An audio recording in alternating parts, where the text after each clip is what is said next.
مولاي صل وسلم دائما أبدا على حبيبك خير الخلق. Bismillahirrahmanirrahim. Assalamualaikum warahmatullahi wabarakatuh. Alhamdulillahi rabbil alamin, wal aqibatu lil muttaqin, wala udwana illa 'alal zalimin. Asyhadu an la ilaha illallah wahdahu la syarika lah, wa asyhadu anna Muhammadan abduhu wa rasuluhu an-nabiyyul amin. Allahumma salli wa sallim wa barik ala sayyidina Muhammadin wa ala alihi wa ashabihi ajma'in, amma ba'd. Subhanaka la ilma lana illa ma 'allamtana innaka antal alimul hakim. Allahumma anfa'na bima 'allamtana wa 'allimna ma yanfa'una warzuqna ilman yanfa'una.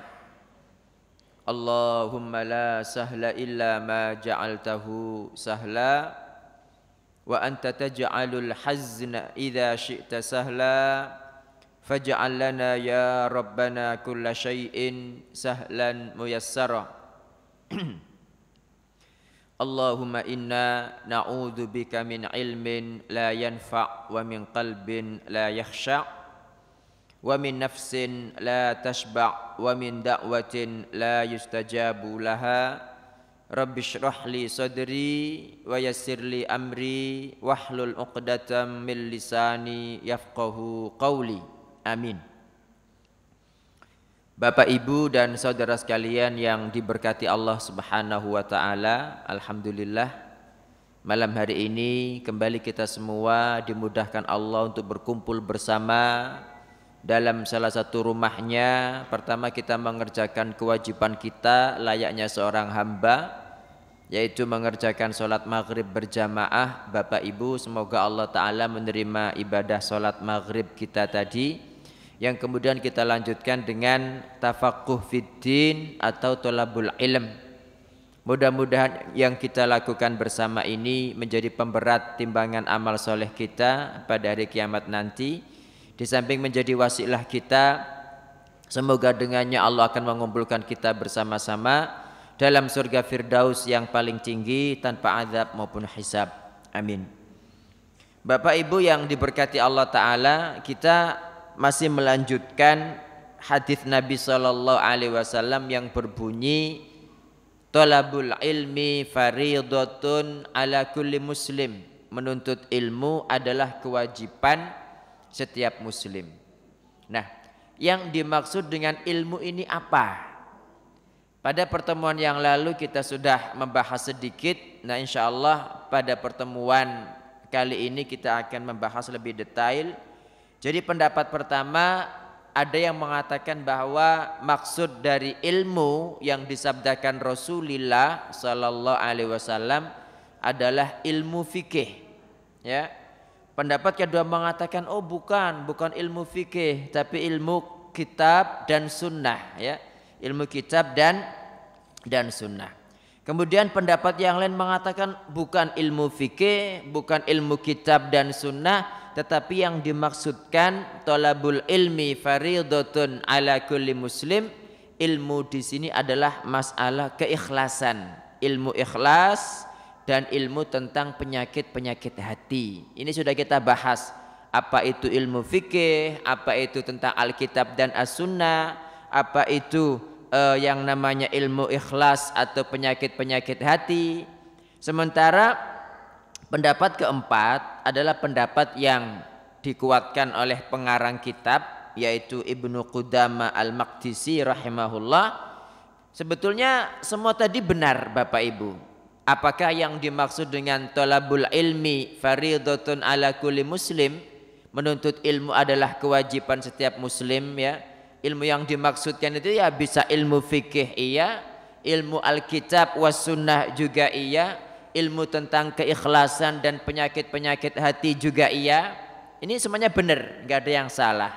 Nah, tetapi kata pengarang kitab yang paling tepat itu adalah ilmu tentang muamalatul abdi li rabbih. ilmu tentang muamalah. Apa muamalah Bapak Ibu? Interaksi. Ilmu tentang hubungan hamba dengan Robnya yang maha perkasa.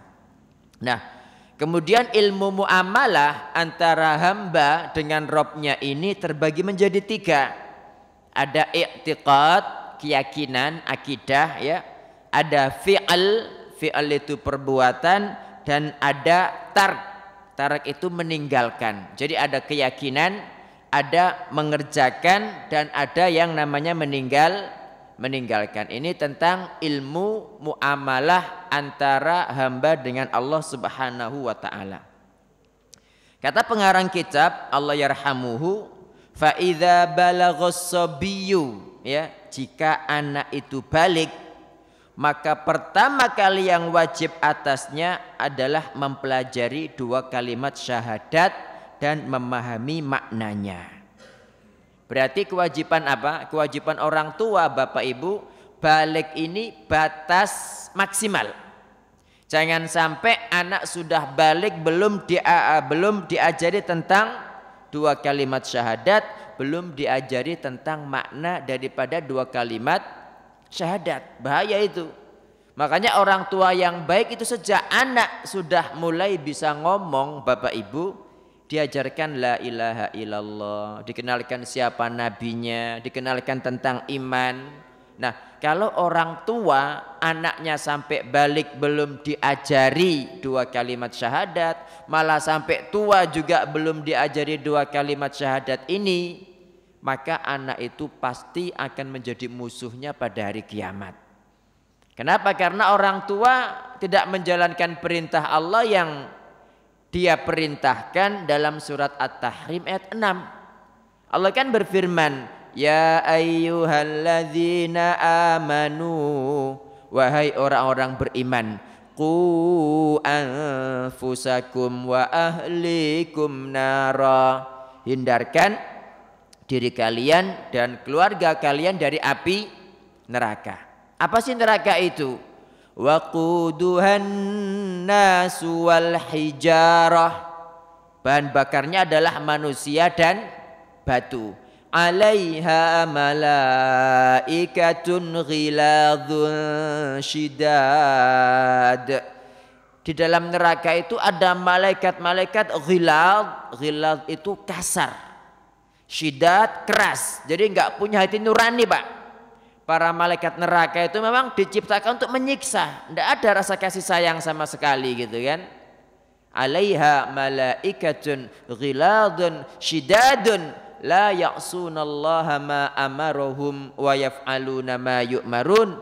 Mereka tidak bermaksiat terhadap apa yang diperintahkan kepada mereka dan senantiasa mengerjakan apa yang diperintahkan. Itu para malaikat penjaga neraka. Nah, kalau orang tua tentunya yang perkara yang harus diajarkan orang tua kepada anak itu kan banyak Bapak Ibu.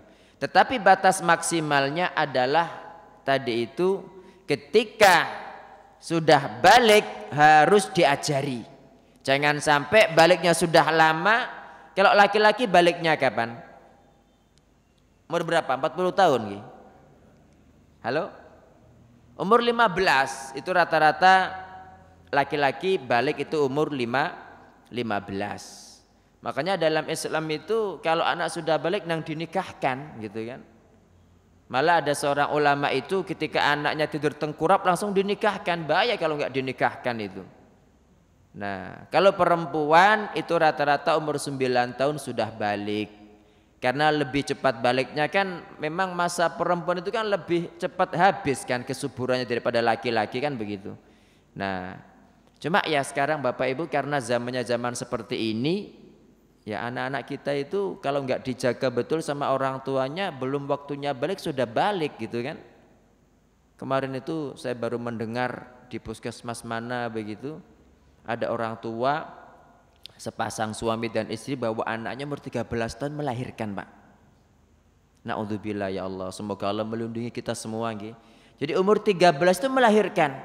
Ya wallah a'lam, ibunya bilang ya Allah ini anak saya lo pendiam, gak pernah kemana-mana sedangkan saya terus. Iya ta gitu kan ya. Ya, tetapi kewajiban kita, Pak. Qu anfusakum wa ahlikum naro. Jadi pertama kali harus diajarkan kepada anak-anak sebagai bentuk kita berqu anfusakum wa ahlikum naro adalah masalah tauhid. Syahadat la ilaha illallah, syahadat Muhammad Rasulullah. Kemudian masalah sholat, Pak, yang kedua. Yang ketiga yang penting juga itu masalah halal dan haram. Jangan sampai orang tua itu memasukkan ke dalam dirinya, istrinya dan anak-anaknya barang-barang haram. Bahayanya kalau yang masuk ke dalam kita itu barang haram. Orang kalau sudah banyak makan barang haram itu tidak punya hati nurani, Pak. Yang hak dikatakan batil, yang batil dikatakan hak, dan tidak berani betul kepada Allah Subhanahu wa taala. Demi Allah saya akan begini, tapi bohong gitu loh. Jadi nama Allah dibuat main-mainan begitu. Itu karena sudah makan banyak makan barang haram. Belum lagi nggak dapat hidayah, sholatnya nggak diterima, ya kan? Hajinya nggak diterima. Dan saya kira Bapak Ibu sudah mendengar hadis Nabi SAW yang diriwayatkan oleh Imam Muslim. Itu kan ada orang yang yutilus safar, safarnya panjang, lama. Ash'ath aghbar, Ash'ath itu rambutnya kusut, aghbar tubuhnya penuh dengan debu. Dan ini ditafsirkan para ulama dengan orang-orang jamaah haji ketika wukuf di Arafah. Kusut karena ndak boleh kan panjenengan lagi ihram pakai minyak rambut, boleh ndak? Potong-potongan ndak boleh. Penuh dengan debu, ya karena rata-rata kan panas di sana. Mungkin musim-musim tahun-tahun terakhir ini aja banyak hujan, ya kan? Saya kan panas, makanya di Arafah itu kan ada dulu itu, nggak tahu sekarang, mungkin masih ada BI. Itu kayak kayak pipa yang tinggi itu kemudian nyemprotkan air, kan panas. Terus banyak pohon-pohon yang pahit itu loh, Pak, ada daunnya gitu kan. Ini sekarang kan musim-musim gini kan sekarang kan banyak hujannya sekarang karena sudah berubah kondisi. Hanya Allah yang memberi rezeki kita, hanya Allah yang menghidupkan kita setelah kita tidak ada, iya kan? Hanya Allah yang mengatur semua jagat raya ini, hanya Allah yang menciptakan langit dan bumi, berarti hanya Allah satu-satunya yang patut diibadahi. Nah, apa itu ibadah? Ibadah itu Bapak Ibu nyuwun sewu ya, tidak terbatas pada rukun Islam saja. Karena orang yang nggak begitu ngerti tentang Islam, yang penting orang itu sholat muslim gitu loh. Nah, padahal syirik itu macam-macam. Yang namanya ibadah tidak hanya sholat, tidak hanya zakat, tidak hanya puasa, tidak hanya haji, tidak hanya zakat, kan begitu. Makanya ketika Nabi SAW mengatakan tentang tanda-tanda munafik kan Pak, ya Bapak Ibu ada berapa? 10 atau 18? 3. Itu kata Nabi SAW, ayatul munafiqi thalas. Ciri orang munafik ada 3. Idza haddatsa kadzab, jika berbicara dusta. Wa idza wa'ada akhlaf, jika berjanji tidak menepati. Wa idza tumina khana, dan jika diberi amanah berkhianat. Ini orang munafik, Pak. Berarti orang mukmin tidak mungkin berbicara dusta. Orang mukmin ketika berjanji pasti ditepati. Orang mukmin ketika dikasih amanah tidak akan berkhianat, tidak akan menyalahi, kan begitu. Nah, kemudian Nabi SAW menegaskan, wa in shalla wa shoma wa za'ama annahu muslim. Meskipun dia sholat, meskipun dia berpuasa dan mengaku dia adalah seorang muslim. Orang munafik itu Pak sholat, Pak. Jangan dikira orang munafik tidak sholat. Makanya Nabi mengatakan sholat yang paling berat bagi orang munafik adalah sholat subuh dan isya. Tapi mereka masih sholat gitu. Gitu, naudzubillah, ada orang ya mungkin di sekeliling kita tidak sholat dipanggil kafir, dipanggil munafik, marah gitu kan. Padahal kalau orang seperti itu dipanggil munafik itu penghormatan sebetulnya. Karena orang munafik masih sholat. Orang munafik juga baca Quran, Bapak Ibu. Hayo, siapa dari kita malas baca Quran? Orang munafik itu baca Quran. Makanya Nabi Shallallahu Alaihi Wasallam kan mengatakan perumpamaan orang mukmin yang membaca Al-Quran kamathalil utrujah, iya kan? Perumpamaan orang mukmin yang baca Quran itu seperti utrujah. Utrujah itu kata beliau rihuha thayyib, baunya harum, wa ta'muha thayyib, rasanya manis gitu. Utrujah itu semacam lemon kan kecil ya, kayak bantal gitu bentuknya ya, tapi besar Pak. Itu utrujah, harum memang dan manis. Makanya kata Ibnu Hajar rahimahullah ketika menafsirkan hadis ini, sampai jin kalau dikasih kulitnya utrujah di ruangan itu enggak kerasan Pak. Seperti seorang mukmin kan, orang mukmin kalau imannya tinggi, setan itu enggak kerasan, pergi dia, kayak Umar bin Khattab radhiyallahu anhu begitu. Kan disebutkan tentang Umar, ketika Umar berada di satu jalan, itu setan itu kalau papasan tidak mau pindah jalan dia gitu kan. Nah orang mukmin kalau dia itu saking kuat imannya, itu setan juga tidak kerasan Pak. Ya mudah-mudahan kita bisa seperti itu ya. Itu perumpamaan. Nah terus Nabi mengatakan perumpamaan orang munafik yang membaca Al-Quran kamathalir royhanah. Seperti apa? Royhanah. Bagus artinya ya, royhanah. Raihan itu harum kata Nabi Shallallahu Alaihi Wasallam, tapi pahit banget rasanya itu. Ya harum, tapi sangat pahit. Pernah tahu Pak panjenengan raihana? Kalau pengen tahu ya mungkin lavender itulah, coba dicicipi gimana rasanya. Ya seperti tapi harum. Nah, ini mungkin ada yang lebih harum daripada lavender. Lavender itu kan harumnya pas malam aja kayaknya ya. Itu jadi orang munafik juga baca Quran. Orang munafik juga berpuasa Pak. Orang munafik juga berjihad gitu. Jadi enggak ada bedanya antara mukmin dengan munafik kecuali batinnya saja. Nah ini yang bahaya. Jadi jangan dikira orang itu dengan sekedar dia sholat mukmin, belum tentu. Ada mukmin kafir, ada mukmin munafik, ada mukmin musyrik ya. Dan kita ini bukan mukmin, muslim musyrik ada, muslim munafik ada, muslim yang mukmin. Nah, mudah-mudahan kita ini muslim yang mukmin, muhsin juga kan begitu nggih. Nah, karena kalau kita lihat namanya syirik Bapak Ibu, syirik itu kan macam-macam. Ada syirik dalam ketaatan. Misalkan seorang istri saking taatnya kepada suami bilang kamu jangan jilbaban. Nek jilbaban tak cerai, misalkan begitu. Akhirnya mentaati suaminya. Ini namanya syirik dalam ketaatan, Pak. Dan nanti kalau kita kepada kedua orang tua juga seperti itu, memang kepada suami wajib taat, kepada kedua orang tua wajib taat, kepada pimpinan kita, bos kita wajib taat, tetapi ketaatan mutlak hanya kepada Allah Ta'ala. Kalau perintah mereka itu nyatanya adalah bermaksiat kepada Allah Ta'ala, maka wajib dilaksanakan begitu. Halo? Maka wajib untuk tidak dilaksanakan. Ya, wajib untuk tidak dilaksanakan. Nabi SAW mengatakan, a'udzubillahi minasyaitonirrajim, beliau mengatakan innamat ta'atu fil ma'ruf, ketaatan itu hanya dalam kebaikan. Kemudian beliau juga mengatakan la ta'ata li makhluqin fi maksiatil khaliq, tidak ada ketaatan kepada makhluk dalam bermaksiat kepada sang khaliq. Dan kepada kedua orang tua juga begitu.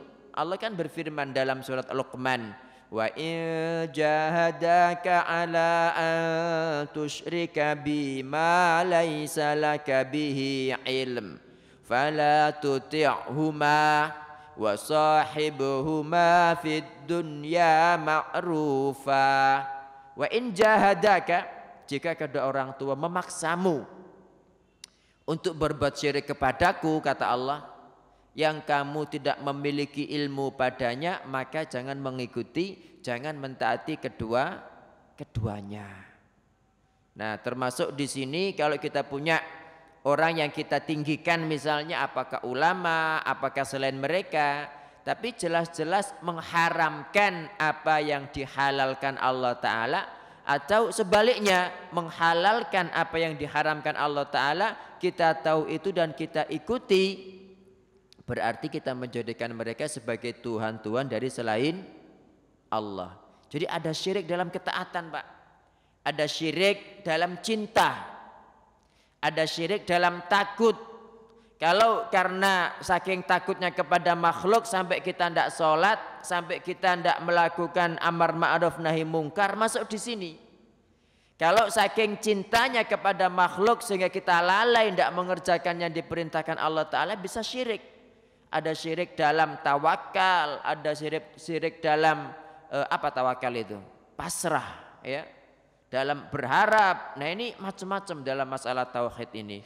Intinya untuk la ilaha illallah itu kita harus menerapkan inna sholati wa nusuki wa mahyaya wa mamati lillahi rabbil alamin. Inna sholati, sholatku, wa nusuki, ibadahku. Nusuk ini bisa haji, bisa menyembelih, Pak. Maksudnya menyembelih kurban itu loh. Wa nusuki atau hajiku atau sembelianku, wa mahyaya hidupku, wa mamati dan matiku lillahi rabbil alamin, semuanya untuk Allah Rabb alam semesta. Nah, masuk dalam bagian syirik Bapak Ibu sekalian yang diberkahi Allah Subhanahu wa taala, banyak orang tidak ngerti. Termasuk syirik kecil itu ketika seseorang melakukan amalan akhirat dengan niat dunia. Apa tadi? Mengerjakan amalan akhirat niatnya untuk dunia, itu syirik kecil. Misalnya begini, orang ya sebelum pergi ke warung, sebelum buka warungnya, tak wudhu dulu biar warungku laris. Jadi berwudhu biar warung laris. Tak puasa biar anakku lulus UNAS. Itu syirik, Pak. Tidak boleh, syirik kecil.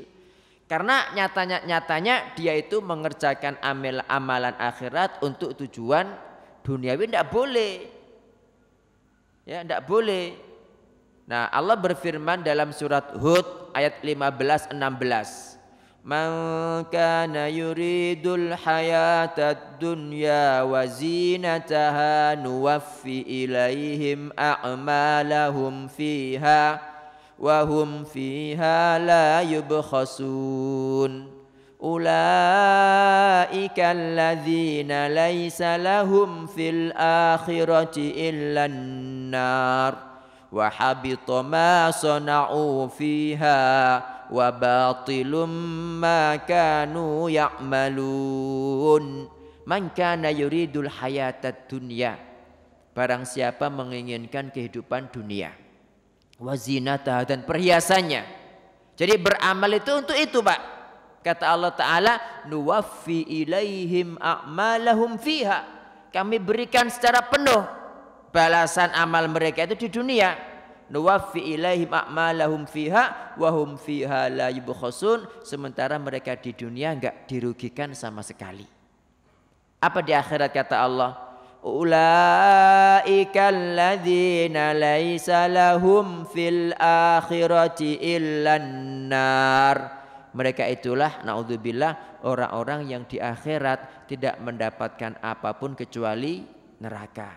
Wa habita ma sana'u fiha. Habita, terhapus apa yang mereka kerjakan di dunia.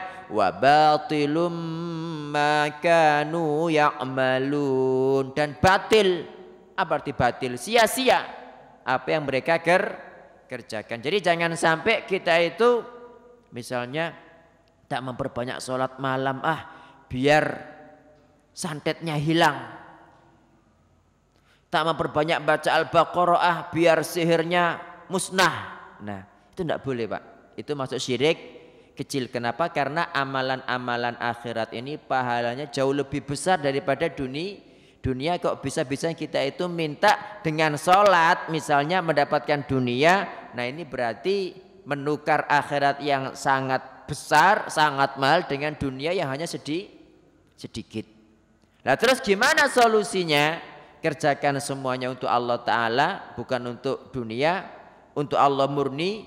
Baru kemudian kalau kita butuh apa-apa, tawasul. Tawasul dengan amal soleh. Seperti dalil 3 orang yang masuk ke dalam gua itu loh Pak. Ya, kan mereka berteduh dalam gua, tiba-tiba ada apa? Ayam jantan berkokok ya. Tiba-tiba ada batu besar jatuh menutup pintu gua. Diapa-apain tidak bisa keluar mereka. Salah satu orang dari mereka mengatakan, innakum lan takhruju min hadhihi sakhrah, kalian tidak mungkin bisa keluar dari batu ini illa an tad'ullaha, kecuali kalian berdoa kepada Allah bisolihi a'malikum, dengan menyebut amal soleh kalian. Ini tawasul dengan amal soleh. Makanya mereka bilang, ya Allah, setelah curhat, setelah cerita, kalau memang saya mengerjakannya ini ya Allah murni untukmu, ikhlas untukmu gitu, maka bukakan pintu gua ini. Terbuka Pak, tapi mereka masih belum bisa keluar.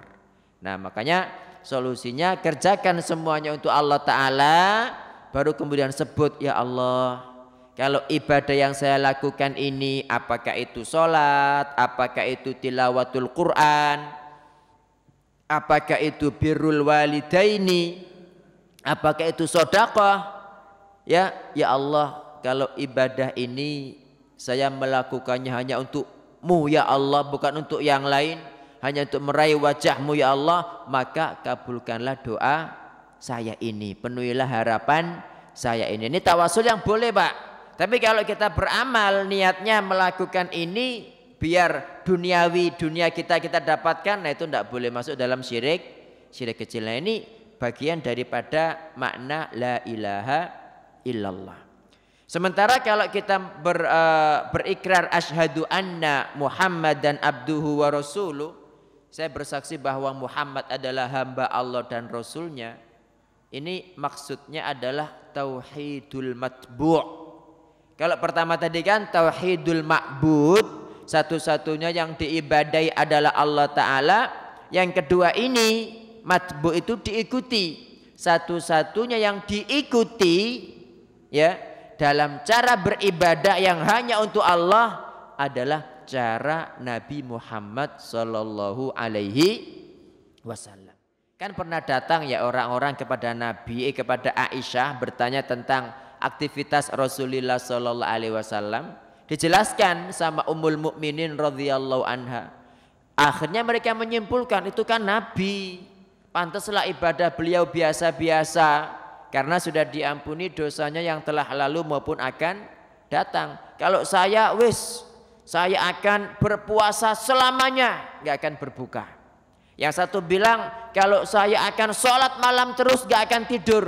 Yang satu bilang saya nggak akan menikahi wanita. Kemudian dalam riwayat lain yang satu bilang saya nggak akan makan daging selamanya.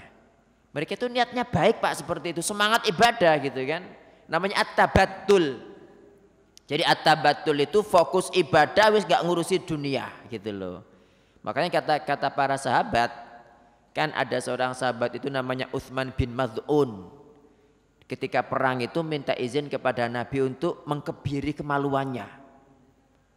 Kata Nabi, tidak boleh, bukan dari Islam itu. Makanya mereka mengatakan, lau adzina lahu, sekiranya Nabi itu memberi izin kepada Utsman bin Maz'un untuk mengkebiri kemaluannya tadi, lakhtasoina, pasti kita semua juga akan mengkebiri kemaluan. Dan tidak boleh sama Nabi, bukan ajaran Islam. Nah, jadi ketika Umar bin Khattab, Bapak Ibu, melewati rahib itu, dipanggil wahai rahib, Umar itu menangis gitu. Dia langsung membaca hal ataka hadithul ghasyiyah wujuhu yawma idzin khasyi'ah amilatun nasibah, beramal tapi capek tok. Artinya amilatun nasibah, beramal tapi capek tok, tasla naron hamiyah, masuk ke dalam api yang menyala-nyala. Kenapa? Karena beribadah gak sesuai tuntunan, capeknya iya gitu. Makanya dalam Islam ilmu itu penting. Dan Islam itu berdiri di atas pondasi ilmu dan ilmu dan amal. Ilmu sesuai dengan ilmu Quran dan hadis, ilmu yang benar, dan ilmu yang benar ini harus diamalkan. Dan inilah yang kita pinta Bapak Ibu ketika kita mengucapkan ihdinas siratal mustaqim. Tunjukkan kami ya Allah kepada jalan yang lurus. Jalan yang lurus itu jalan ilmu dan amal. Ditegaskan lagi siratal ladzina an'amta alaihim. Jalan orang-orang yang Engkau beri nikmat atas mereka ya Allah. Jadi jalan orang-orang yang diberi nikmat atas mereka itu jalan para nabiyyin, siddiqin, syuhada dan sholihin. Mereka ini menggabungkan antara ilmu dan amal. Ghairil maghdubi alaihim waladdallin. Bukan jalan orang-orang yang dimurkai dan bukan pula jalan orang-orang yang tersesat. Ulama tafsir sepakat bahwa al-maghdub alaihim orang-orang yang dimurkai adalah orang Yahudi. Dan orang-orang ad-dhalin adalah orang-orang Nasrani yang tersesat itu begitu. Nah, apakah ini khusus untuk mereka Bapak Ibu? Dan kenapa kok disebut maghdub? Kenapa disebut dhalin? Orang Yahudi disebut maghdub karena mereka punya ilmu yang benar tapi mereka ingkari. Siapapun dari kaum muslimin memiliki sifat seperti ini, enggak harus nunggu Yahudi. Kalau dia muslim ketika punya ilmu yang benar kemudian dia tolak, maghdub alaihim, dimurkai oleh Allah Ta'ala. Sementara ad-dhalin yang sesuai dengan pembahasan kita adalah beramal ibadah tanpa tuntunan. Nah makanya apa-apa itu harus dengan ilmu. Qala Allah, qala Rasul. Kemudian makna wa asyhadu anna Muhammadan abduhu wa rasuluhu, berarti Nabi Muhammad itu abdun, hamba, bukan Tuhan. Tidak boleh jenengan minta wahai Rasulullah tolong aku, musyrik gitu. Ya, tapi meskipun beliau adalah seorang abdun, ingat beliau itu memiliki keistimewaan risalah. Nah, maka harus diikuti. Jangan kemudian kan ada Pak orang-orang itu yang namanya ingkarus sunnah ya, tidak mau mengambil hadis, pokoknya Quran tok, ada ndak? Nah sebetulnya kalau orang itu tidak mau menerima hadis, berarti dia tidak muslim. Wong ketika masuk Islam kan disuruh asyhadu alla ilaha illallah asyhadu anna Muhammadan abduhu wa rasuluh. Kemudian Allah berfirman, may yuti'ir rasula faqad ata Allah. Barang siapa mentaati Rasul, maka dia telah mentaati Allah. Kan begitu kan? Berarti kalau enggak mentaati Rasul, enggak mentaati Allah. Jadi asyhadu alla ilaha illallah asyhadu anna Muhammadar Rasulullah satu paket.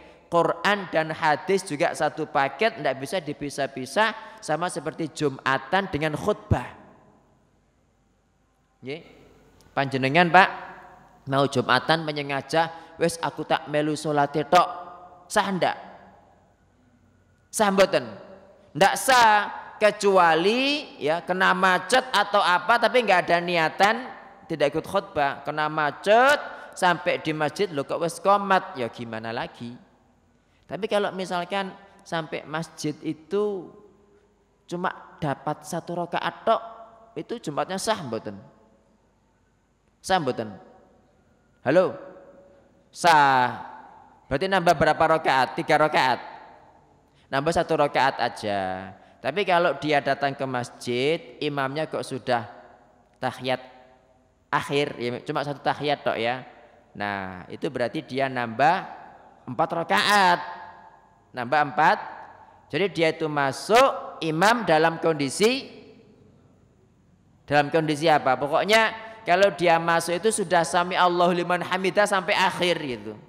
Maka dia berarti di sini dia enggak dapat harus sholat 4 rakaat gitu kan. Tapi kalau mendapati ruku pada rakaat kedua itu terhitung 1 rakaat, terhitung masih dapat Jumatan, dia tinggal nambah 1 rakaat saja.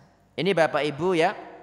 Ketika anak kecil itu balik, maka yang wajib batas maksimalnya adalah diajari 2 kalimat syahadat. Asyhadu alla ilaha illallah, asyhadu anna Muhammadan Rasulullah. Kalau sebagai orang tua dan kita lalai masalah ini, naudzubillah, jangan sampai anak kita menjadi musuh kita nanti di akhirat.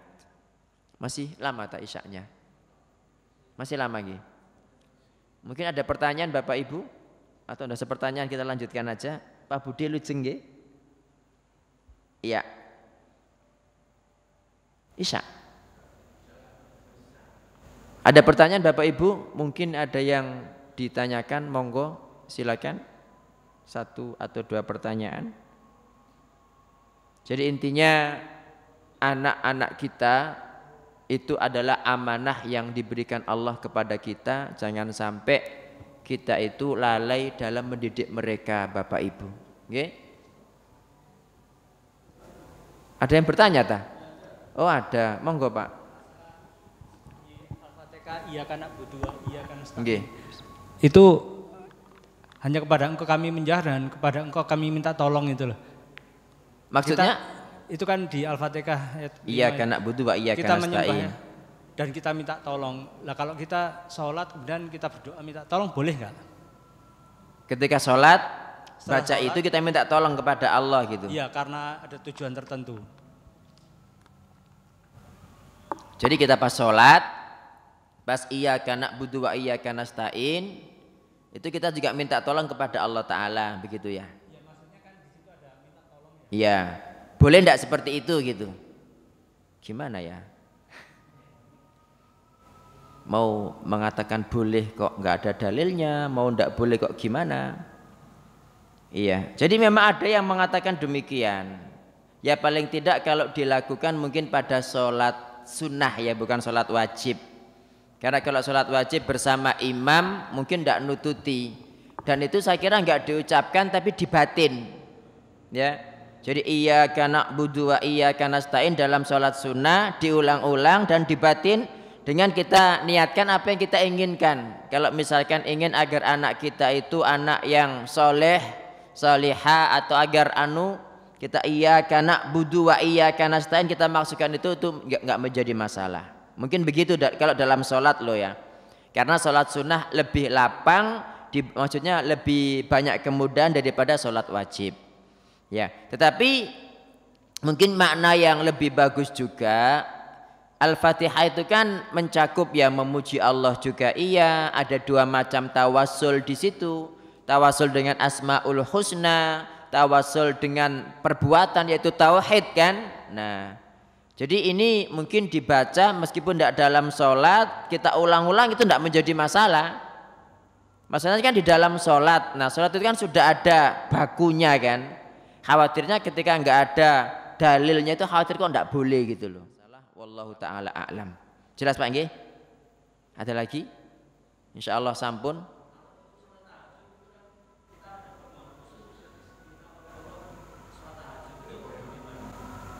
Salat tahajud pas kapannya? Pas sujudnya ta?